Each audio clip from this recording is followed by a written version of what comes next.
গত বছর মার্চ মাসে যাত্রা শুরু হয়েছিল জি বাংলা ধারাবাহিক চিরদিনই তুমি যে আমার।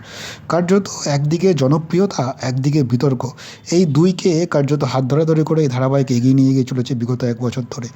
কারণ এই ধারাবাহিকের যাত্রাপথ মোটেই মসৃণ ছিল না। সকলেই জানেন এই ধারাবাহিকে প্রথমে দেখা যাচ্ছিল অভিনেতা জিতুর বিপরীতে দিদিপ্রিয়া রায়কে। কার্যত পর্দায় অপর্ণা আর যে জুটি রসায়ন সেই সময় দর্শকের মন জয় করে নিচ্ছিল। কিন্তু ধারাবাহিকের জনপ্রিয়তা যতই বাড়ছিল, পর্দায় তাদের রসায়ন যতটাই জমজমাট ছিল, পর্দার বাইরে দিদিপ্রিয়ার সঙ্গে জিতুর দূরত্ব ক্রমশ বাড়ছিল। ফলত একাধিক টালবাহানা এবং দ্বন্দ্বের পর অবশেষে গত বছর ডিসেম্বরে ধারাবাহিক ছেড়ে বেরিয়ে যান কার্যত দিদিপ্রিয়া রায়। এরপরই প্রশ্নের মুখে পড়ে চিরদিনই তুমি যে আমাদের ভবিষ্যৎ। কিন্তু নির্মাতাদের প্রচেষ্টায়, সকল কৌশলীদের সমর্থনে এই ধারাবাহিক নতুন করে এগিয়ে যায়। কার্যত দিদিপ্রিয়ার জায়গায় দেখা যায় অভিনেত্রী শিরিন পালকে আসতে, নবাগত অভিনেত্রী, প্রথমবার টেলিভিশনে পা রাখা। কার্যত সংশয় সকলেরই ছিল, কিন্তু সেসব সব জল্পনাকে উড়িয়ে দিয়ে জিতুর এবং শিরিনের যে জুটি, যে রসায়ন ক্রমাগত এই মুহূর্তে দর্শকের মনে আলাদা জায়গা করে নিয়েছে, তা বলার অপেক্ষা রাখে না। আর এবার দেখতে দেখতে কার্যত 365 পর্ব অতিক্রম করে ফেললো।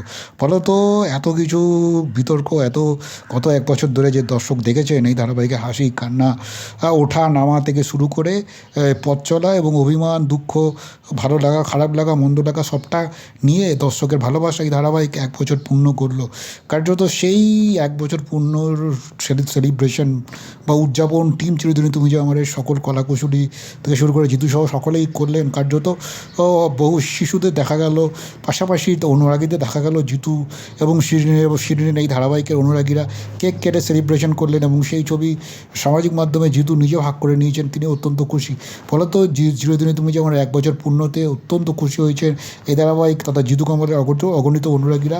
তারা চাইছেন আগামী দিনে এই ধারাবাহিক যেন দীর্ঘদিন চলে এবং এভাবেই যেন দর্শকদের আনন্দ দিতে থাকে, এমনটাই প্রার্থনা এবং শুভেচ্ছা জানিয়েছেন তারা।